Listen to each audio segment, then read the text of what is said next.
Namaku Ijul, dan sampai sekarang aku masih ingat jelas pesan terakhir yang diberikan Bapak kepadaku malam itu. Bukan tentang sekolah, bukan tentang pekerjaan, bukan juga tentang menjaga ibu. Bapak hanya berkata belan. Kalau Bapak bikin bakso, jangan dimakan.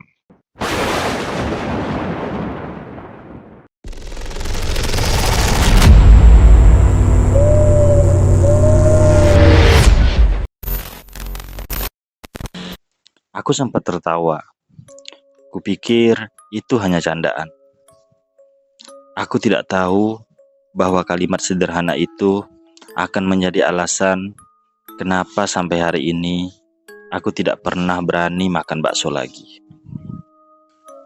Malam itu hujan turun sejak sore. Bukan hujan deras yang disertai petir. Hanya gerimis panjang yang membuat jalan di depan rumah terlihat mengkilap di bawah cahaya lampu jalan. Rumah kami berada di ujung gang sempit. Di belakang rumah ada kebun singkong milik warga. Sedangkan di sampingnya berdiri sebuah rumah kosong yang sudah bertahun-tahun tidak ditempati. Rumah itu selalu gelap. Cat dindingnya mengelupas. Jendelanya tertutup papan. Dan anehnya, meskipun tidak ada seorang pun yang tinggal di sana, setiap beberapa malam sekali, aku selalu mendengar suara seperti seseorang sedang memukul daging dengan ulekan.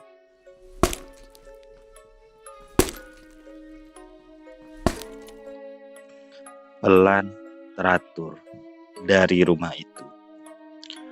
Aku sudah beberapa kali bertanya kepada Bapak, tapi beliau selalu menjawab hal yang sama. Jangan pedulikan. Malam itu, sekitar pukul 11, aku baru pulang dari kerja. Begitu membuka pintu, aku langsung mencium aroma yang sangat familiar. Kuah kaldu, bawang putih, merica, dan sesuatu yang gurih. Aku berjalan menuju dapur. Bapak sedang berdiri di depan meja. Tangannya sibuk mengaduk sebuah baskom besar. Di atas meja terdapat daging giling, tepung tapioka, bawang putih, daun bawang, dan sebuah talenan tua yang sudah penuh bekas goresan. Bikin bakso, Pak. Bapak tidak menjawab. Beliau hanya terus mengaduk adonan. Aku mendekat. Besok ada pesanan. Bapak akhirnya menoleh. Wajahnya terlihat aneh. Pucat, matanya cekung, seperti orang yang belum tidur berhari-hari. Jul, Ya, besok kalau Bapak bikin bakso lagi, beliau berhenti sebentar. Kemudian menatapku lurus-lurus. jangan dimakan. Aku tertawa. Kenapa? Pokoknya jangan. Kenapa memangnya? Bapak kembali menunduk. Tangannya berhenti mengaduk, lalu dengan suara sangat pelan beliau berkata, Karena Bapak sudah tidak tahu daging apa yang Bapak masukkan. aku langsung diam. Aku kira Bapak sedang bercanda, tapi wajahnya sama sekali tidak menunjukkan sedang bercanda. Malam itu, aku masuk kamar tanpa bertanya lagi. Namun, sekitar pukul 2 dini hari, aku terbangun. Ada suara dari dapur.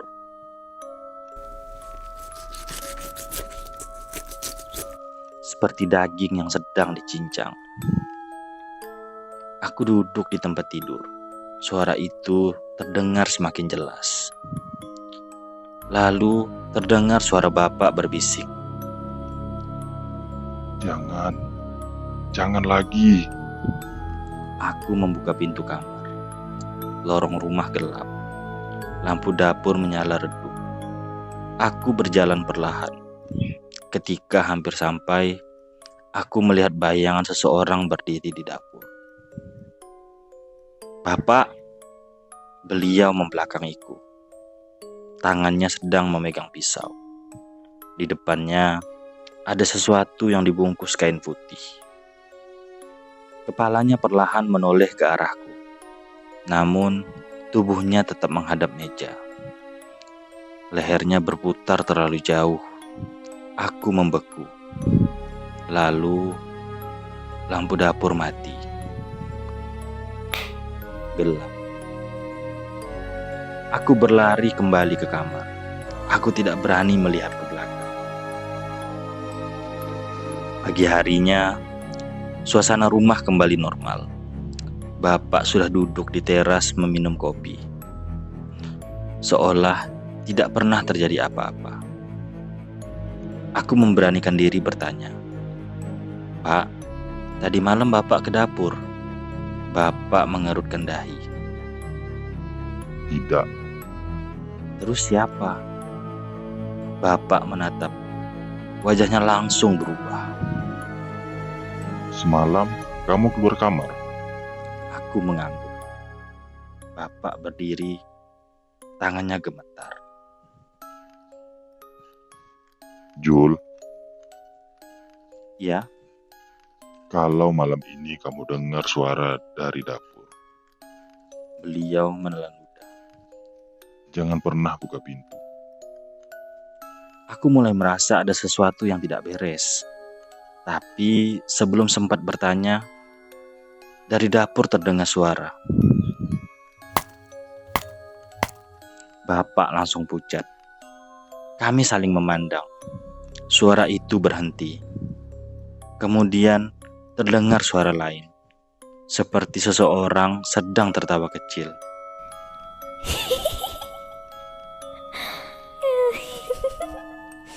Bapak berbisik.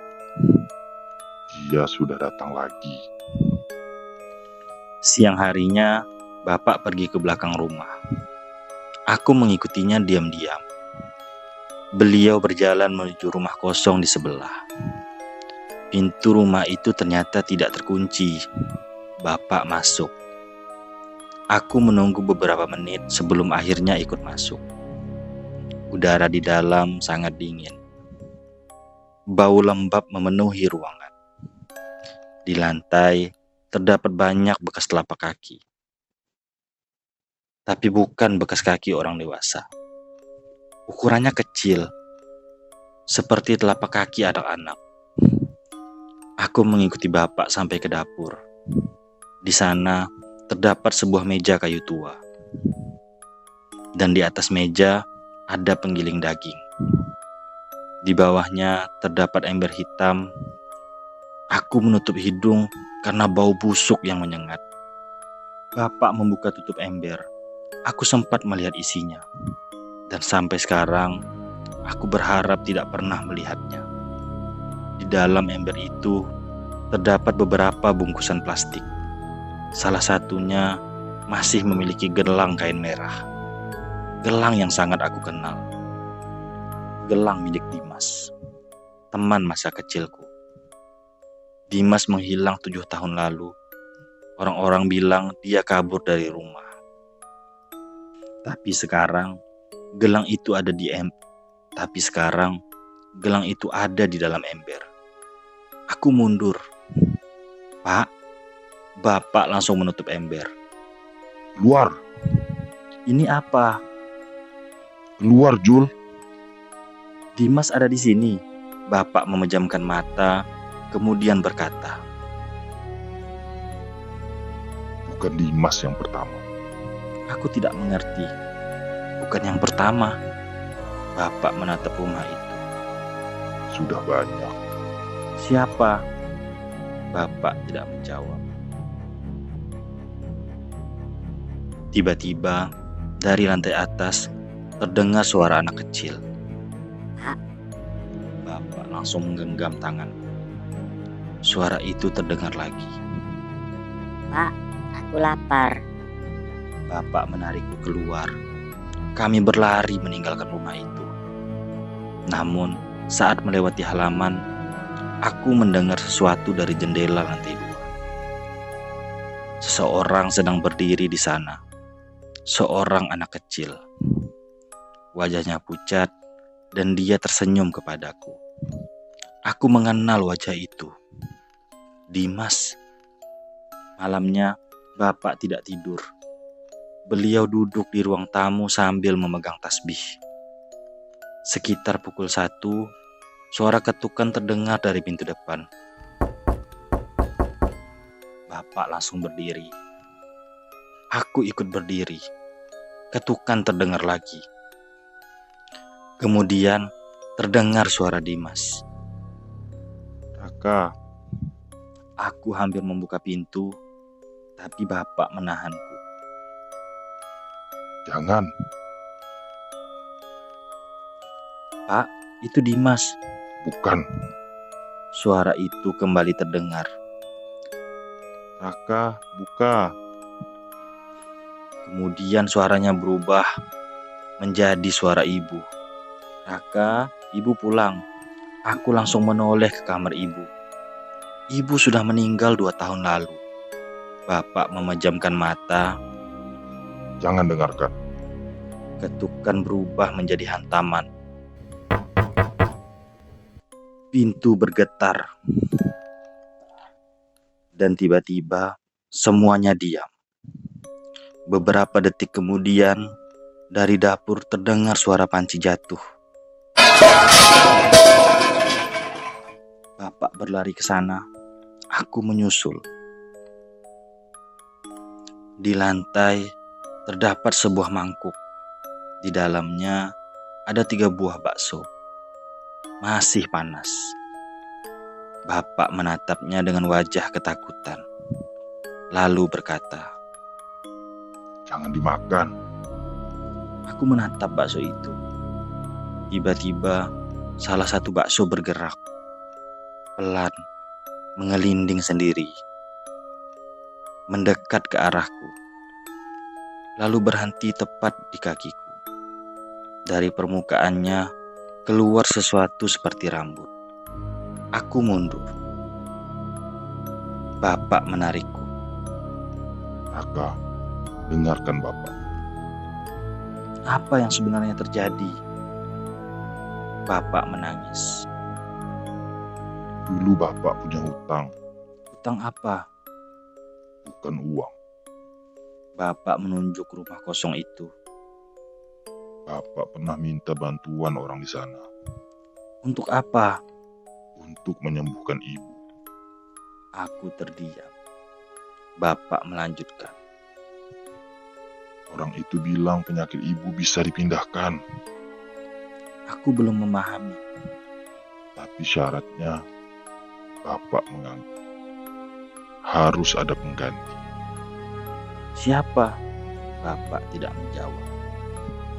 Aku mulai mundur. Pak, Bapak menangis. Setiap kali ada yang dimakan dari bakso itu, penyakit ibumu berkurang. Aku merasa mual. Jadi selama ini Bapak mengaku. Bakso itu bukan dibuat dari daging biasa. Aku menatapnya. Terus dibuat dari apa? Bapak berbisik. Dari orang-orang yang rumahnya pernah didatangi. Aku ingin membawa Bapak pergi malam itu juga. Tapi sebelum kami sempat keluar, semua pintu di rumah terkunci sendiri. Lampu padam. Suasana menjadi sunyi. Kemudian terdengar suara dari dapur. Kali ini jauh lebih cepat. Bapak berteriak. Jangan lihat, Aku menatap mata. Namun terdengar suara langkah kaki mendekat. Kemudian berhenti tepat di depan kami. Aku mencium bau busuk. Lalu suara anak kecil berbisik. Bapak, Aku menangis. maafkan Bapak. Suara itu tertawa. Besok giliran Raka. Aku membuka mata. Tidak ada siapa-siapa. Tapi di lantai ada jejak kaki kecil. Jejak itu menuju kamar Bapak. Pagi harinya, aku terbangun di ruang tamu. Bapak tidak ada. Aku mencari ke seluruh rumah. Tidak ada. Pintu belakang terbuka. Aku mengikuti jejak kaki berlumpur sampai ke rumah kosong. Di sana, aku menemukan Bapak duduk di lantai. Tubuhnya gemetar. Di depannya terdapat sebuah baskom. Dan di dalam baskom itu adonan bakso. Aku berteriak, "Bapak!" Bapak menatapku. Wajahnya penuh air mata. Jul, jangan dekat-dekat. Aku melihat tangannya penuh luka. "Bapak mau melakukan apa?" Beliau menggeleng. Bapak tidak punya pilihan lain. "Kenapa?"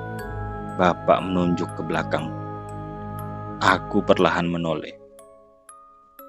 Di dalam ruangan itu berdiri banyak sosok. Anak-anak, orang tua, laki-laki, perempuan, semuanya pucat. Semua menatapku. Dan di antara mereka berdiri ibu. Aku menangis. Ibu tersenyum lalu berkata, "Jul, jangan makan bakso buatan Bapak." Aku menatap Bapak. Bapak menangis semakin keras. Kemudian ibu melanjutkan, "Karena yang ada di dalam bakso itu bukan manusia." Aku bingung. Lalu apa? Ibu menunjuk ke arah Bapak. "Itu kenangan mereka." Aku terdiam. Ibu berkata, "Kalau kamu memakannya, kamu tidak akan mati. Lalu, kamu akan melupakan siapa dirimu." Aku melihat Bapak. Tiba-tiba wajahnya berubah. Seolah kulit wajahnya terkelupas perlahan. Di balik wajah Bapak, ada wajah lain. Wajah Dimas. Lalu berubah menjadi wajah ibu. Lalu wajah orang-orang yang tidak kukenal. Aku mundur, Bapak berdiri. Tapi suaranya bukan lagi suara Bapak. Sudah waktunya, Raka. Aku berlari sekuat tenaga. Keluar dari rumah itu. Tidak peduli hujan, tidak peduli jalan berlumpur. Aku terus berlari sampai tiba di jalan raya.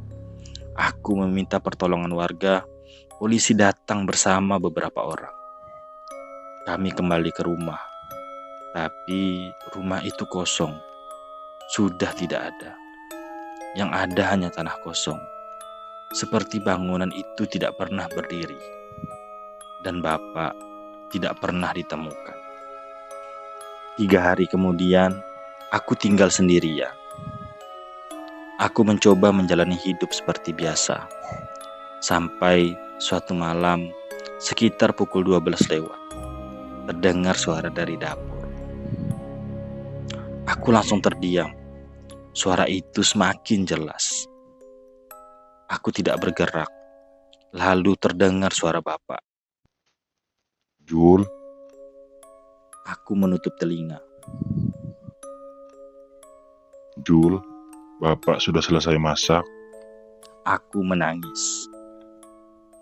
Karena di depan pintu kamarku, tiba-tiba muncul sebuah mangkuk berisi 3 buah bakso. Masih hangat dan mengepul. Di samping mangkuk itu, terdapat secari kertas tulisan tangan Bapak. Aku mengambilnya. Hanya 1 kalimat. "Sekarang kamu sudah tahu Kenapa Bapak selalu melarangmu makan bakso? Aku menatap mangkok itu. Salah satu bakso bergerak menggelinding mendekat, lalu berhenti.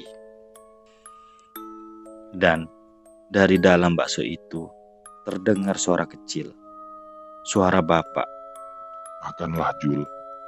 Aku mundur, namun sebelum aku sempat berlari, suara itu berubah menjadi suaraku sendiri. Makanlah, Jul. Saat itulah aku sadar, Bapak sebenarnya tidak pernah menyuruhku menjauhi bakso. Bapak sedang memperingatkanku, karena sejak malam pertama yang membuat bakso itu bukan Bapak. Bapak hanya orang terakhir yang memakannya. Dan sekarang giliranku yang harus membuatnya.